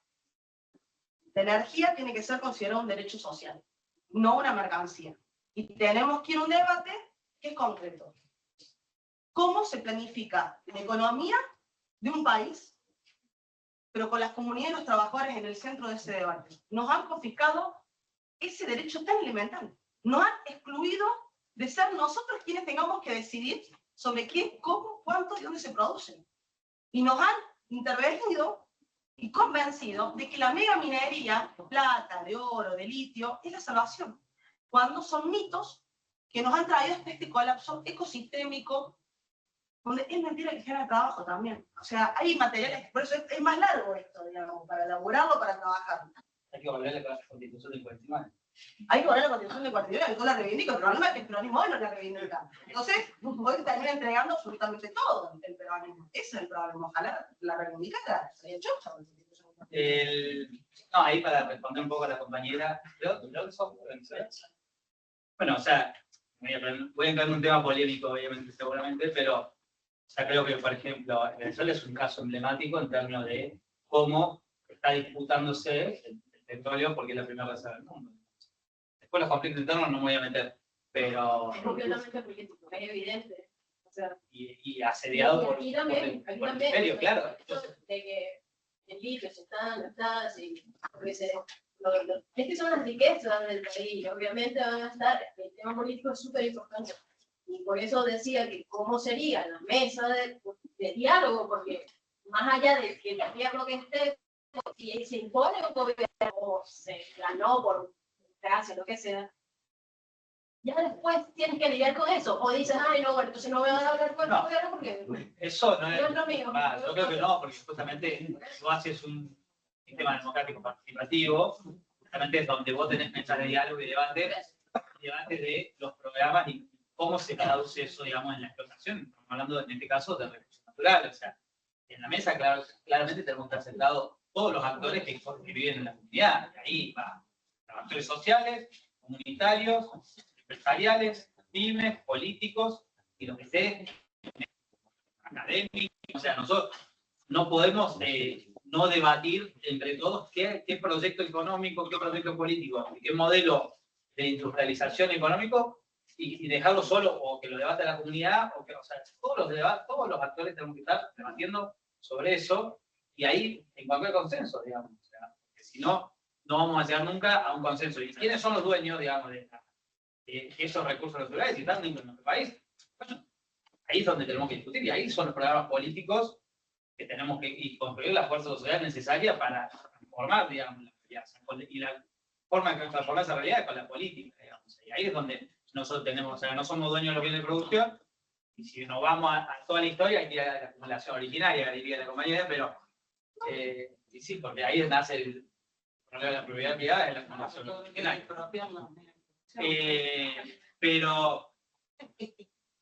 Pero sí, va más allá de eso, creo, ¿no? Porque, sí, más. Y no, estoy diciendo que, a ver, si tenemos un problema, acá se siembra, tenés el 36% de territorio sembrado con soja, y no podés discutir, producir papas porque se muere la población, porque Globo Copatel es el dueño del 36%, bueno, no, cambiemos el régimen social de la tierra, que pasa es un régimen social y no privado, vamos a ver quién tiene hambre, quién no tiene hambre, y si no resolver el problema de la pobreza y el hambre en la Argentina. Sí, resolver, rompiendo la ley a Globo Copatel, los 36% de la tierra que tenés en Argentina. Para ir a la acumulación originaria tenés que devolverle todo el territorio ancestral a las comunidades originarias que lo vienen exigiendo hace 500 años. Pero bueno, sí, dale. O sea, seguimos. No pasa nada. Bueno, me parece, digamos, o sea, en esto de las mesas tienen que ser justamente con política y ahí debatir qué programas económicos, políticos y industriales vamos adelante. O sea, me parece que son los debates que nos tenemos que dar y cuando decimos, no estamos, ahí sí creo que me parece que, o sea, con esto de que solo la transición energética la discuten ciertos actores, esos son los que están poniendo la plata y están justamente fraccionando un modelo de transición económica. Pero acá estamos haciendo una discusión de un programa energético alternativo o con la realidad socioeconómica del país, o por lo menos pensando y dejando preguntas para empezar a construir y debatir, y porque si no, ¿cuál va a ser? O sea, suponete que mañana ganamos las elecciones y se va Milei del gobierno y entra un gobierno que dice, bueno, yo voy a hacer la transición energética justa. ¿Cuál es el programa? Ahí es donde tenemos que estar todos nosotros debatiendo y la síntesis que salgan de estos debates son las que van a llevar adelante ese programa, digamos. Y ahí es donde tenemos que estar activos y se debate, pero si no lo estuviéramos debatiendo nosotros, seríamos totalmente conducidos por esa transición energética.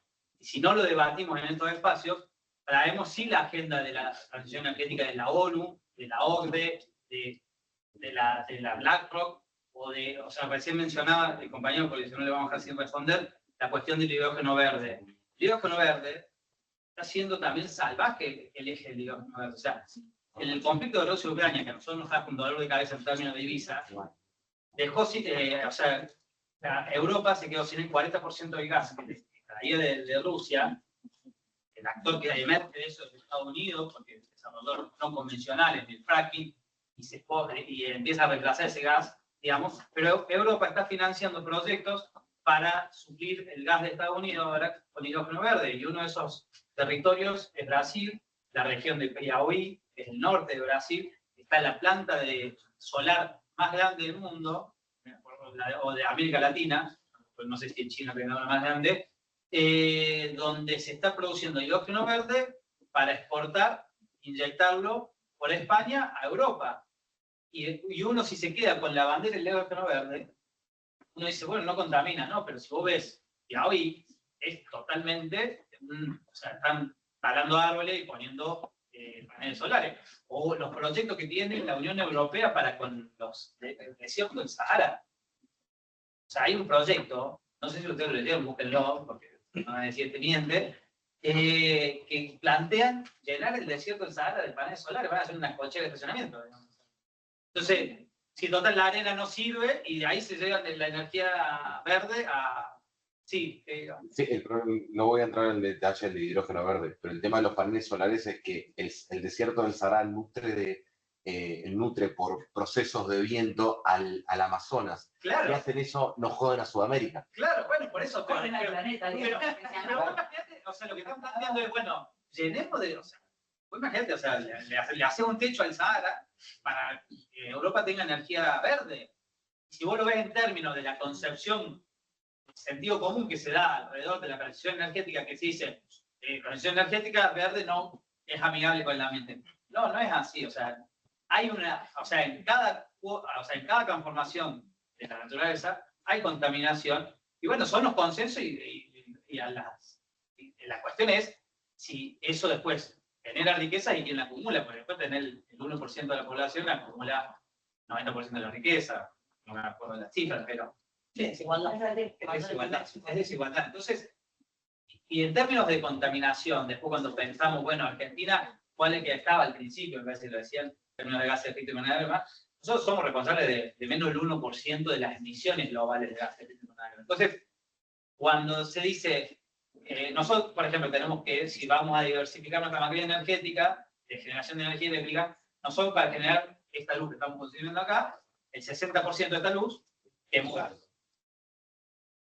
El 10% que usó viento y sol, o 12%, y después el 6% es nuclear, 7%, y después el 27% es hidroeléctrica. Ese gas es el vector de transición y contamina muchísimo menos que carbón. Pero China, por ejemplo, tiene ese 60% de su energía eléctrica es de carbón, queman carbón, ¿no? Entonces, y ahí se toma estratégico el uso del gas, y por eso, digamos, la disputa que hay de interés. Entonces, cuando nosotros discutimos cuál es el rol y cómo son los tiempos, acá entra el tiempo, digamos, en la transición energética, bueno, ¿cuál es el tiempo que Argentina necesita ir a una matriz 100% verde en los próximos 5 años? ¿Sí? ¿No? ¿Por qué? Y esas son las preguntas que no tenemos que responder. Y después, si el mundo planteó, yo creo que después del conflicto de Rusia-Ucrania, la transición energética está en una pausa. O sea, vos tenés, ¿alguien sabe cuánto se consume en términos de barriles de petróleo día en el mundo? 100 millones de barriles de petróleo día.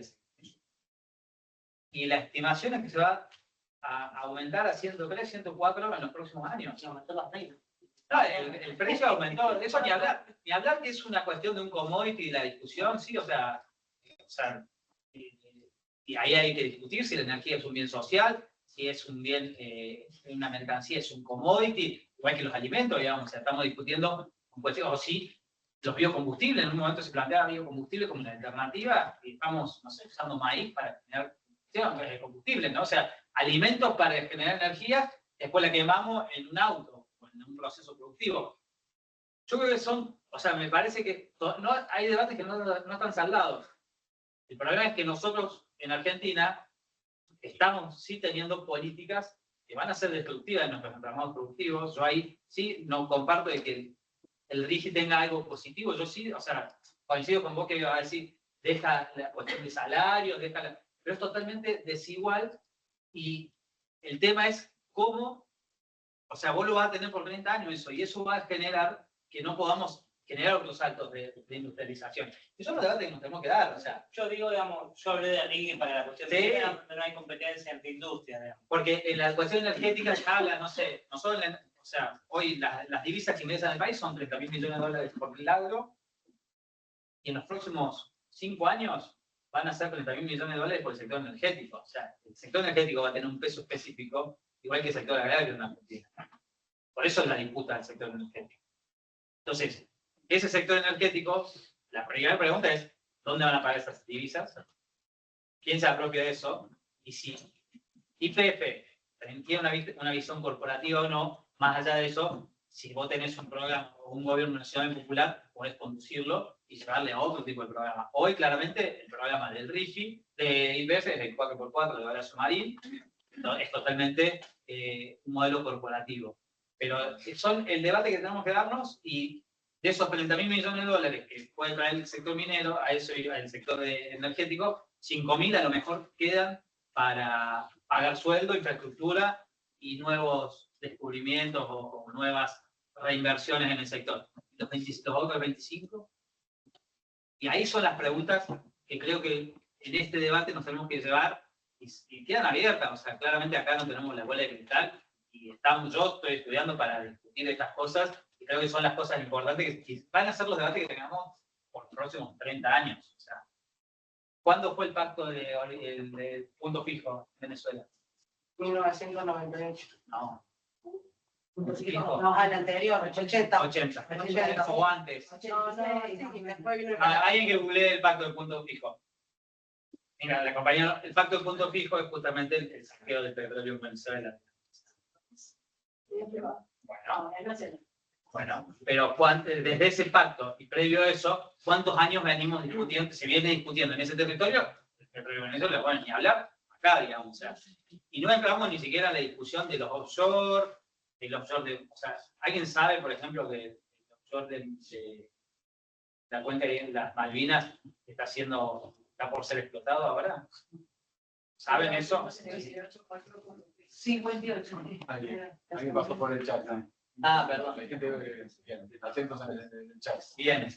Entonces, perdón, así para Sí, hacer la pregunta. No, es que esto da para charlar un poco entendido, para pasar acá la pregunta de cómo es el ecosistema de la Cámara Argentina de Minería, que se supone que lo tiene.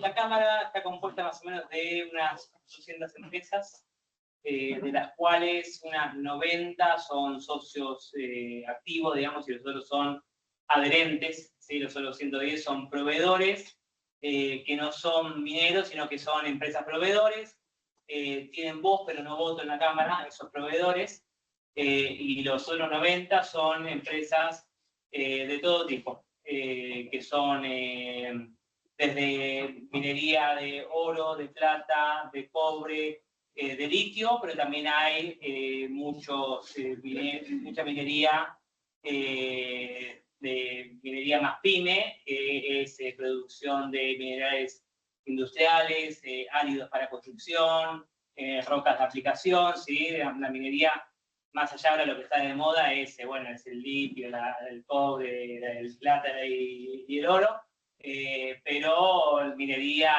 se hace para muchas actividades, como para la construcción, todo lo que es para la construcción de edificios, arena, cal, cemento, todo eso, digamos, es minería también, y esos son el grueso, digamos, de la mayor cantidad de empresas dentro de la Cámara.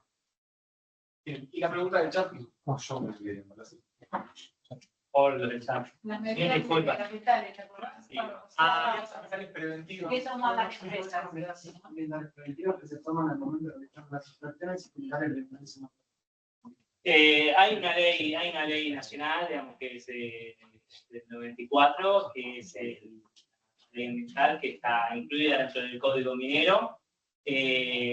Hay toda una serie de aspectos de sustentabilidad del proyecto minero. No es mi especialidad, yo como economista no me encargo de esos temas. Lo que sí puedo decir es que es algo que está regulado por ley. Y tiene además sus capítulos nacional y sus capítulos provinciales con regulaciones en todos los niveles. Ahí con respecto a la normativa, o sea, hay normativas en todo tipo de industria, digamos, en el país. El petroquímico también tiene, o sea, lo que sí hay que revisar si están bien explicados o no, digamos, parece que esos son los debates también que hay que darse, o cómo se pueden implementar, digamos. Creo que un claro ejemplo acá en Argentina, el sector nuclear tiene una amplia normativa en términos ambientales, y cómo se regula eso puede ser trasladable a otros sectores que a veces no son cuestionados y en contaminación y demás. Bien, una última pregunta para ir ya cerrando, veo que hay mucho interés, todavía no se mandó tanta gente para que sea clase. Vamos con la última pregunta, después pueden igual seguir con las redes a... Sí, hay una más de chat. acá hay Yo tenía una pregunta para todo el panel. Puede ser. está fácil. Pero de acá. ¿Sería posible siquiera hacer una clase de proceso de responsabilización para crímenes ecológicos, lo que se llama ahora ecocidio? ¿Cómo se podría responsabilizar a entes, tanto estatales como empresariales, y enmendrar el daño que se genera al mundo? No estoy diciendo tanto, no estoy tratando tanto a, no sé, las empresas son malvadas y están destruyendo el mundo, no, más allá de lo que piense. Sino cómo se podría enmendar el daño que ya se está causando, que ya existe actualmente. Por ejemplo, el aumento de 2 grados en promedio dentro del océano, que es algo que le concernen mucho a los científicos ambientales y que se considera de los mayores indicadores del cambio climático. El agua tiene una capacidad calórica. Eso, lo de la responsabilización por el ecocidio, cómo funcionaría. Sí, ¿cómo ha mejorado la calidad de vida de los pueblos, y de los pueblos originarios en particular, en torno a la extractivismo? Dos preguntas. Las preguntas. Les pido brevedad para que no se quede la mayoría. Y acá para que vaya. Bueno, Para cerrar así y resumir todo. dale, dale. Una reflexión. Bien, dale. Sí. Yo Sí, primero, sí, sí. Te mandaste así que... bueno, yo en base a todo lo que hablaron ustedes, gracias por este debate y gracias a vos que estás en una posición medio incómoda, pero de la manera que lo veo, es como que Europa y todos los países ricos allá desarrollados se aprovechan de los países de Latinoamérica, sacando todo y bueno, listo. Y a su vez, los que gobiernan acá hacen lo que ellos dicen y roban más. Aparte de ser robados por aquellos continentes, somos robados por nuestros propios gobernantes. Aparte, la gente cambia de banda, y mientras tanto cada uno saca su tajada. Entonces digo, y como la policía, ¿no? Un chico es detenido por robar un celular, o incluso mayor de edad, va a la policía, le hace un acta, así, se va, la policía no tiene fuerza de actuar. Y ahora, los directivos, consejo directivo o rector de la universidad que esté a cargo de formar a nosotros, por ejemplo, ayer fui a una charla a la charla de Techín. Cortito. Sí, corremos así, más que nada para que todos puedan participar. Y hay una pregunta dando por 20 horas semanales 700.000 pesos y por, no, creo que el doble, 1.600.000. Entonces digo, o sea, no forman para ser parte del sistema. Macri es ingeniero y no hizo nada perfecto, entonces, o sea, por ser descubrido por Europa, tenemos que ser así. Está bueno, digamos, que la gente te eche a la mesa. Que está buenísimo. Y más en las universidades, o sea, la ingeniería, nosotros cuando entramos, nosotros, graduados de ingeniería, yo creo que el primer contacto fue una de cambiar, que se estudió en 2006, en 2013. El primer contacto en términos de financiamiento es Techín. O sea, es sobre todo en la carrera de ingeniería, ¿no? La beca Techín, ¿cuántos participaron acá? Empezaron a estudiar. Ninguno hizo Ah, bueno, las becas de Chile. Bueno. Ahora no, bueno, sé que no necesitan dar financiamiento directo. ¿Sabes qué? A veces hay universidades que las dan con más arreglos, me parece. Ah, bueno, hay que ver qué sede de la UTN o No es muy democrático, digamos. no, pero yo creo que sí, está bueno, digamos, que me hagas el chip, porque claramente los planes de estudio en las ingenierías principalmente, la mirada social no está incluida, digamos, son una cuestión de que acá te forma, o sea, el sistema es la ingeniería para insertarte en estos modelos productivos de Chile, digamos, o sea, ser el ingeniero exitoso que va a la planta de mantenimiento, que no te pagan, o sea, te pagan buena guita en estos términos que decís vos para los estudiantes, pero después a la larga, pues, la cantidad de tiempo, laburo y que te sacan, termina siendo una explotación totalmente infernal, digamos, sobre ese tipo de corporación. Y ahí sí creo que cuando hablamos de extractivismo, a esto quería ir, que estaba pensando recién, hay que pensar el extractivismo en las universidades. Pues nosotros vamos y decimos, bueno, el extractivismo en tal localidad o de Argentina o del mundo, o no sé, el extractivismo que sufrimos del conocimiento en este capitalismo, que estamos en una discusión del conocimiento y que se apropia, digamos, de la cuestión cognitiva y demás, hay muchísimos debates, digamos, esto de la digitalización de la economía, o sea, hay planteos de su que habría que buscarlos y demás. Y la misma universidad está siendo saqueada y a través de esos planes de estudio, a través de las líneas de investigación, ¿cuáles son los modelos de investigación que lleva adelante la UTN, que lleva adelante el CONICET? Nosotros, estudiando, por ejemplo, en la Universidad de Río Cuarto, y en el 2007 tuvimos un accidente que fue una tragedia. Fue trágico. Nosotros acá estamos en química, saben lo que es, mejor que todo, lo que es la cuestión de las plantas piloto.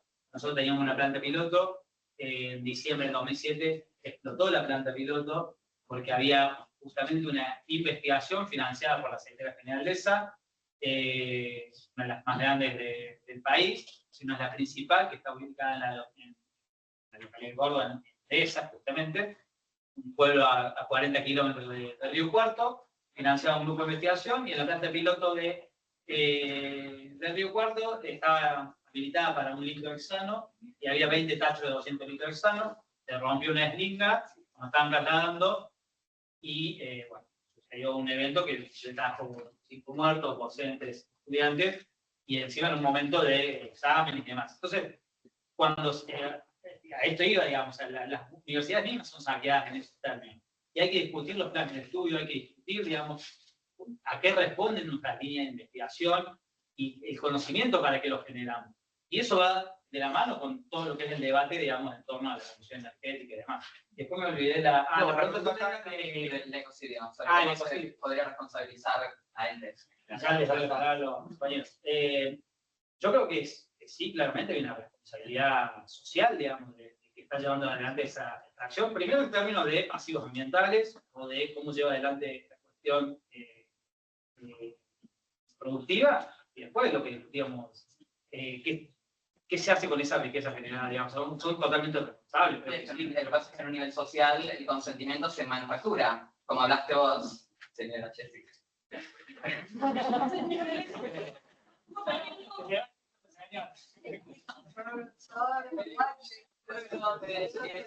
Personas en un país de 46 millones, ¿sí? ¿Qué se hace? ¿No? Porque tampoco, o sea, estas medidas no se van a votar democráticamente, no podemos hacer una elección, una votación así de nacional por cada gramo de oro que se quiere extraer, pero se tiene que solucionar de alguna forma, se tiene que llevar a juicio, quizás a algunas personas, organizaciones que ponen en riesgo la vida y la naturaleza de miles y cientos de miles de personas por su propio beneficio. Yo creo que hay una responsabilidad muy grande y es sistémica, más allá, porque hay casos del pueblo, hay casos podemos encontrar miles de ejemplos del sector agropecuario, del sector minero, del sector energético, del petrolero, o sea, pero es una cuestión sistémica, y ahí entra, digamos, cuál es el sistema de producción que estemos llevando adelante, ¿no? Y con qué fin, digamos. O sea, si el fin es la acumulación por la acumulación misma, y bueno, va a seguir sucediendo esto, porque va a haber intereses,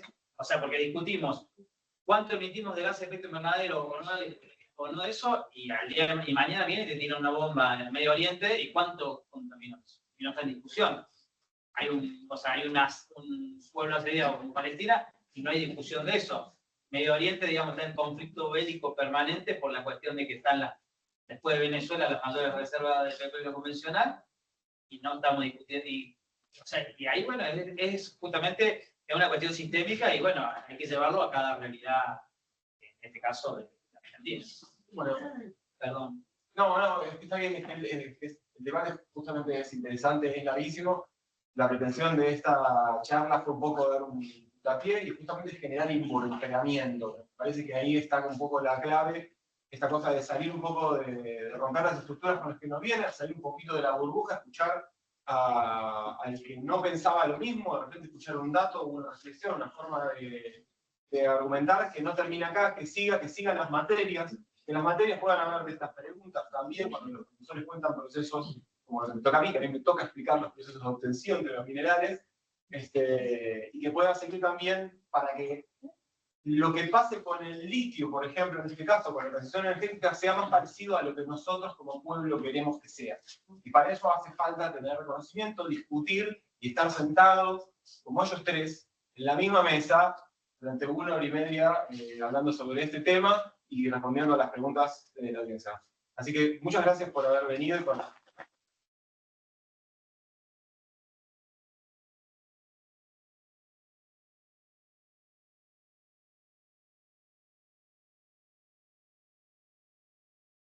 La Asamblea de Salvación Salud en la provincia de Buenos Aires. Una campaña que se llama Contaminar es delito.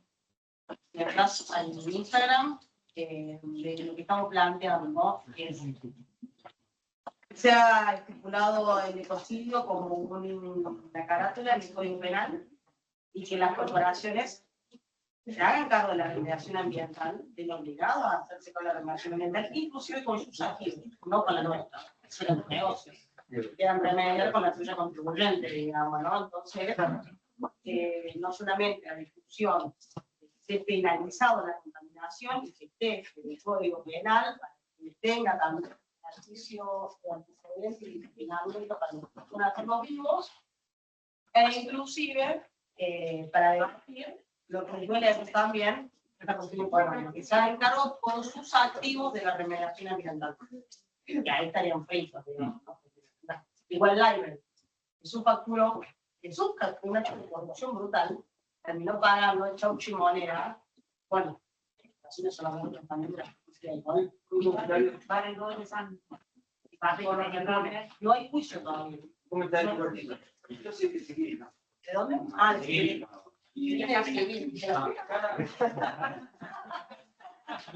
Cada obra que se hace, el constructor tiene la obligación que si destruye el medio ambiente, medio, lo tiene que restituir, ¿no? O sea, ¿qué quiere decir esto del Código Penal? ¿Es algo más? Claro, porque las corporaciones terratenientes, o sea, estoy hablando de ligadas a la negocio, a la energía, al fracking, a la minería, tienen libertad absoluta. ¿No? Digo, lo de Barricol es un ejemplo. 5 ríos contaminaron. 5 ríos. Según me charlaste que a través de la cuenca se organiza la vida. O sea, no es que contamine agua y la economía regional, la vida y la comunidad son las que se toman agua. Digamos, y todavía, ya, no sé, 7 años. 7 años. Pero la mina Veladero contaminó, probado, buscar demostración, mintieron, trataron de ocultar las pruebas, todo eso. No hay juicio, han venido los que echan la cara, el buscan como oro frío, lo han hecho. ¿Qué podemos hacer con accidentes? Bueno, en principio, esto es darle continuidad.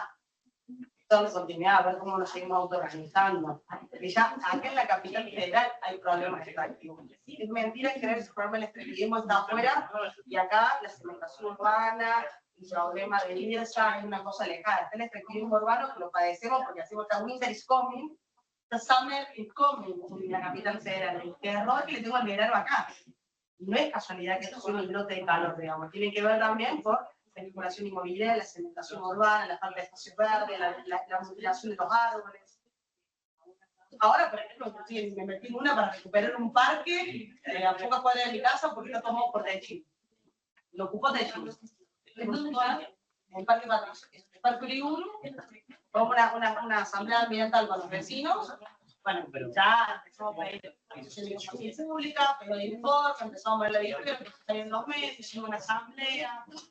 Es un detalle territorial, es la pelea que podemos dar acá, ¿no? En conjunto, estoy discutiendo con los vecinos el resto de las problemáticas. Nuestra plata, todo, pero aquí no tenés que estar ahí en la asamblea, conocerla. Así de ir nos invitaron para estar hoy en Racovici, digamos, Racovici por lo de Calcatreu. Hay una necesidad de hacer red, conocernos, de ver lo que están viviendo los territorios. Mencionaste un el de Exaltación Salud, que es una asamblea de nación, que fue la misma asamblea que cuando fue Alberto Fernández a hacer un acto hace 2 años atrás, que no están contaminados por cáncer, levantaron una bandera que decía basta del cáncer y ya no es. Una bandera.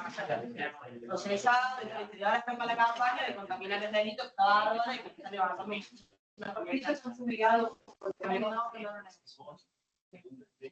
Bueno, ahí viene la segunda parte, ¿no? Y sí, debería. La próxima estamos de este lado, nosotros aquí. No importa. Estos son debates. Bueno, una aclaración, perdón, para el certificado, acuérdense de anotarse ahí eso, sigan.